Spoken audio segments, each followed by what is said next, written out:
Assalamualaikum warahmatullahi wabarakatuh. Waalaikumsalam warahmatullahi wabarakatuh. Waalaikumsalam warahmatullahi wabarakatuh, Bu. Selamat siang anak-anak semua. Bagaimana kabarnya siang ini? Siang, Bu. Bu. Alhamdulillah sehat.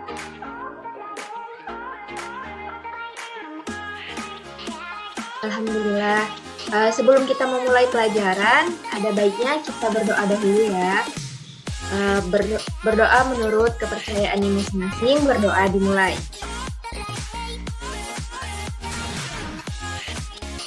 Berdoa selesai.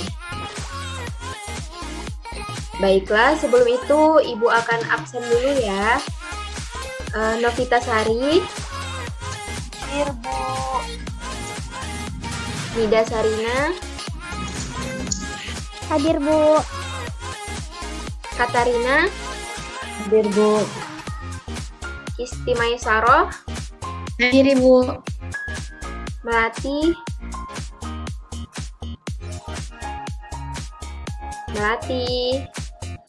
Hadir, Bu. Seli Pratiwi, Hadir, Ibu cantik. Zulia Safitri,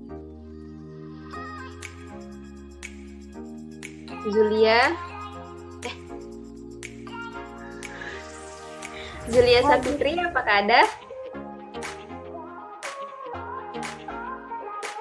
Hadir, Bu. Adinda Putri Dwi Fani, Hadir, Bu. Nur Afifah, Nur Afifah izin, Bu. Jaringannya terkendala tadi. Aisyah,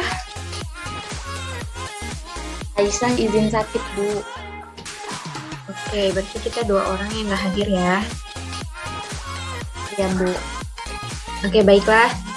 Sebelum kita memulai pelajaran, jangan lupa disiapkan ya alat-alat tulisnya, seperti buku dan penanya. Ibu izin share screen dulu ya. Baik, Bu.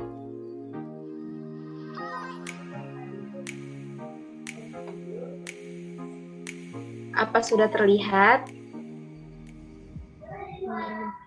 Ya, Bu. Nah, hari ini kita akan membahas materi tentang konsep ilmu ekonomi, konsep dasar ilmu ekonomi. Sebelum kita memasuki pembahasan, sebelumnya ada yang tahu nggak apa itu pengertian ekonomi? Saya, Bu. Ya, coba Adinda. Ekonomi ialah aturan atau manajemen rumah tangga. Ya, benar. Nah, ekonomi itu berasal dari istilah oikonomia yang terdiri dari 2 kata, yaitu oikos yang berarti rumah tangga dan nomos yang berarti aturan. Pengertian ekonomi secara sempit benar seperti yang dikatakan, yang dijawab oleh Adinda tadi, yaitu aturan atau manajemen rumah tangga. Makna ekonomi secara luas dapat diartikan sebagai aturan yang berlaku untuk memenuhi kebutuhan hidup dalam suatu rumah tangga. Dari pengertian ekonomi ini, kita dapat mencari pengertian dari ilmu ekonomi. Nah, di sini ada beberapa pengertian ilmu ekonomi dari beberapa ahli. Yang pertama yaitu ada Alfred Marshall, yang mana beliau menyampaikan ilmu ekonomi merupakan ilmu yang mempelajari tindakan manusia secara perorangan atau kolektif dan kaitannya dalam penggunaan barang-barang material. Selanjutnya ada Adam Smith, di mana ia berpendapat bahwa ilmu ekonomi merupakan cabang ilmu yang mempelajari tingkah laku manusia dalam usahanya mengalokasikan berbagai sumber daya terbatas untuk mencapai tujuan tertentu. Dan yang terakhir, menurut M. Manulang, yaitu ilmu ekonomi merupakan ilmu yang mempelajari bagaimana memenuhi keinginan manusia atau masyarakat demi tercapainya kemakmuran atau kondisi manusia bisa memenuhi kebutuhannya, baik dalam bentuk barang maupun jasa.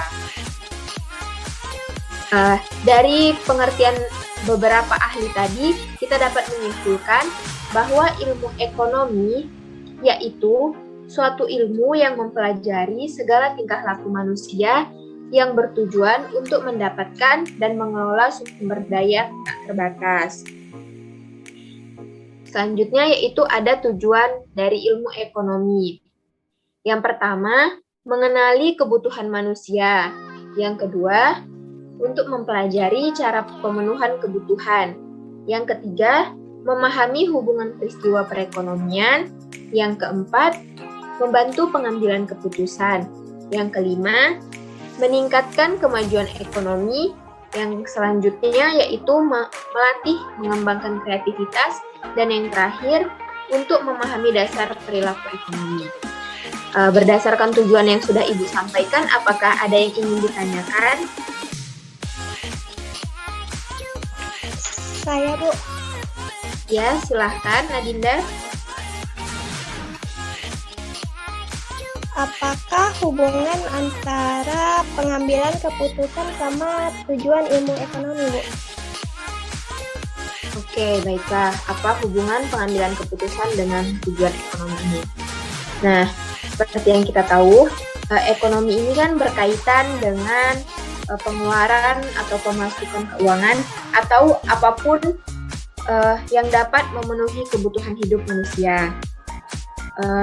Dengan adanya ilmu ekonomi ini, individu atau pimpinan suatu perusahaan dapat membuat keputusan berdasarkan indikator-indikator ekonomi yang ada. Seperti contohnya nih, ketika kita hendak membeli sepatu baru, di situ kita pikir dulu, sebelum kita membelinya, kita pikir dulu sepatu itu merupakan suatu kebutuhan kita atau hanya sekedar keinginan gitu. Nah, jika itu hanya sebuah keinginan, kita bisa tunda dulu pengeluaran untuk membeli sepatu tadi, bisa kita alihkan untuk membeli sesuatu yang benar-benar menjadi kebutuhan kita. Kira-kira begitu, Adinda. Apakah sudah mengerti? Sudah, Ibu. Makasih jawabannya, Bu. Terima kasih kembali. Selanjutnya yaitu pembahasan selanjutnya yaitu pembagian ilmu ekonomi. Nah, ilmu ekonomi ini dibagi menjadi 3, yaitu yang pertama ekonomi deskriptif, yang kedua ekonomi terapan, dan yang terakhir teori ekonomi. Yang pertama, ekonomi deskriptif. Ekonomi deskriptif ini merupakan ilmu ekonomi yang mendeskripsikan data-data yang menjelaskan berbagai fenomena dan kenyataan yang terjadi. Ekonomi deskriptif ini merupakan cabang ilmu ekonomi yang memaparkan secara apa adanya tentang kehidupan ekonomi di suatu daerah atau negara pada masa tertentu berdasarkan data yang ada. Selanjutnya yaitu ekonomi terapan. Ekonomi terapan ini merupakan ilmu ekonomi yang menggunakan hasil-hasil pemikiran yang terkumpul dalam teori ekonomi maupun ekonomi deskriptif untuk memecahkan masalah ekonomi. Dan selanjutnya yang terakhir yaitu teori ekonomi. Teori ekonomi ini merupakan ilmu ekonomi yang memberi penjelasan secara sederhana mengenai cara sebuah sistem bekerja, serta ciri-ciri yang sangat penting dari sistem ekonomi tersebut.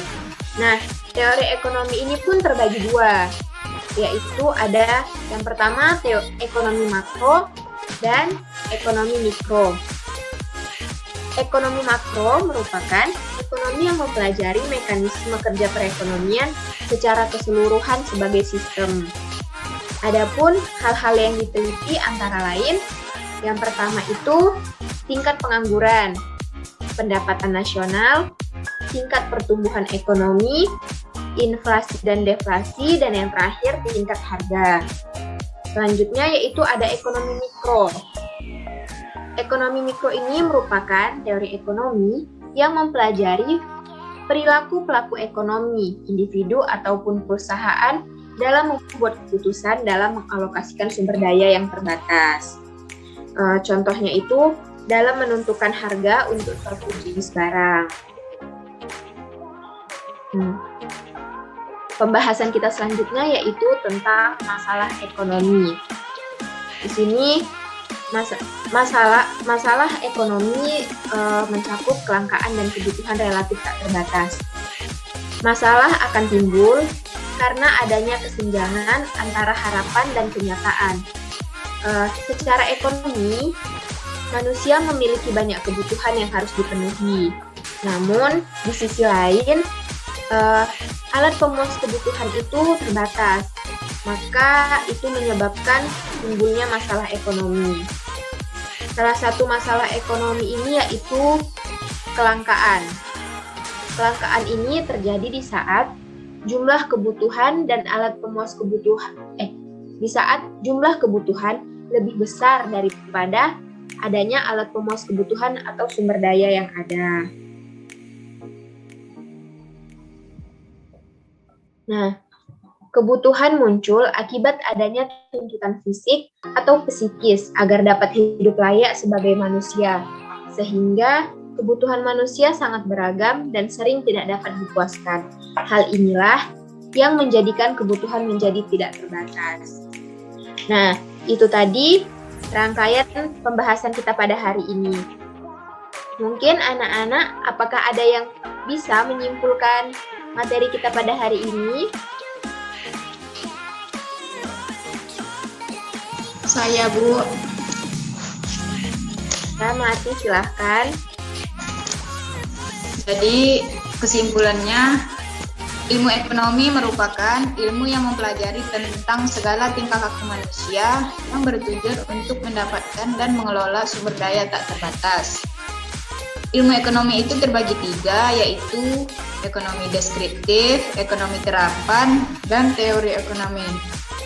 Sedangkan teori ekonomi itu sendiri terbagi lagi menjadi teori ekonomi makro dan teori ekonomi mikro. Itu saja, Bu. Terima kasih. Iya, terima kasih Melati. Anak-anak yang lain apa ada yang bisa menambahkan? Saya, Bu. Ya, silahkan Katarina. Jadi kesimpulannya, masalah ekonomi terjadi saat manusia memiliki banyak kebutuhan yang harus dipenuhi. Namun alat pemuas kebutuhan itu terbatas. Dari hal itu pula menjadi penyebab terjadinya kelangkaan. Terima kasih, Bu. Iya, bagus sekali. Terima kasih Melati dan Katarina yang telah menyimpulkan. Jadi ini Ibu ingatkan kembali ya, bahwa ilmu ekonomi itu merupakan ilmu yang mempelajari tentang segala tingkah laku manusia yang bertujuan untuk mendapatkan dan mengelola sumber daya yang tak terbatas. Ilmu ekonomi ini pun juga akan mengalami berbagai masalah, seperti contohnya itu terjadi kelangkaan, terjadi apabila kebutuhan manusia itu lebih besar daripada adanya alat pemuas kebutuhan. Nah, mungkin sekian pembahasan kita pada hari ini. Lebih dan kurang Ibu mohon maaf apabila ada kesalahan dalam penyampaian Ibu. Kita tutup, akhiri mata pelajaran hari ini. Kita berdoa dahulu, berdoa dimulai. Berdoa selesai.